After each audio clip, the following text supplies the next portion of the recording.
বাংলাদেশকে নিয়ে খেলছে ভারত। বন্ধ হলো স্থল বাণিজ্য, আটকে পড়ল শত শত ট্রাক, বাড়ল খরচ আর তৈরি হলো কূটনৈতিক উত্তেজনা। কিন্তু এই সব কিছুর পেছনে কি কেবল অর্থনৈতিক হিসাব, নাকি এর সঙ্গে জড়িয়ে আছে রাজনৈতিক ষড়যন্ত্র? চলুন খোলাসা করি সবকিছু। সম্প্রতি ভারত হঠাৎ করে বাংলাদেশের 7টি প্রধান রপ্তানি পণ্যের উপর স্থলপথে নিষেধাজ্ঞা জারি করে। তৈরি পোশাক, জুস, বেকারি, প্লাস্টিক, আসবাব সবই এখন যাবে শুধু সমুদ্রপথে। এর মানে কি? সময় লাগবে 10 থেকে 15 দিন বেশি, খরচ বাড়বে দ্বিগুণ। অথচ আগে এসব পণ্য একদিনে ছাড়পত্র পেত স্থলবন্দরে। কিন্তু প্রশ্ন হলো, কেন এখন? কেন এমন হঠাৎ সিদ্ধান্ত? বিশ্লেষকরা বলছেন, এটা শুধু বাণিজ্য নয়, এটা একটা রাজনৈতিক বার্তা। গত 5 আগস্টের পরে ভারতের কূটনীতিতে এসেছে কড়া পরিবর্তন। তারা চায় বাংলাদেশ সরকার যেন ভারতের স্বার্থে একপাক্ষিকভাবে কাজ করে। শেখ হাসিনাকে তারা চায় তাদের বন্ধু হিসেবে রেখে জনগণের স্বার্থকে উপেক্ষা করতে। অথচ বর্তমান অন্তর্বর্তী সরকার কূটনৈতিকভাবে চাপ সামলাচ্ছেন সাহসিকতার সঙ্গে।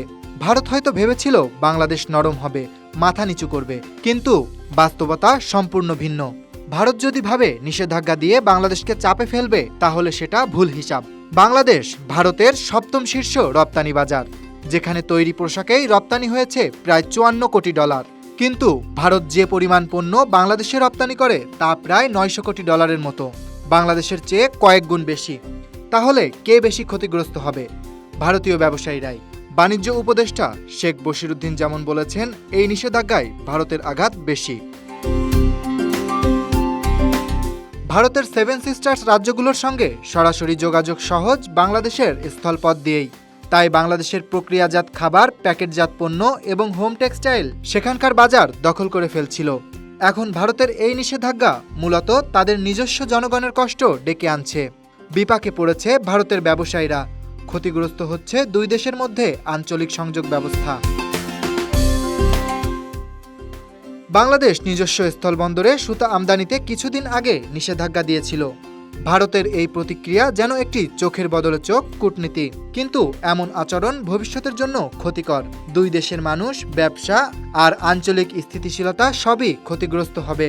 সীমান্তে দাঁড়িয়ে থাকা ট্রাকগুলোর চাকা যেমন বন্ধ, তেমনি বন্ধ হয়ে যাচ্ছে আস্থা, ভরসা আর পারস্পরিক সহযোগিতা। বাংলাদেশ কারো দয়া নয়, বরং অধিকার চায়। ভারতের উচিত হঠকারী সিদ্ধান্ত না নিয়ে আলোচনার পথে আসা। এই অঞ্চল কূটনৈতিক চালে নয়, বরং সহযোগিতার নীতিতে এগিয়ে যাক।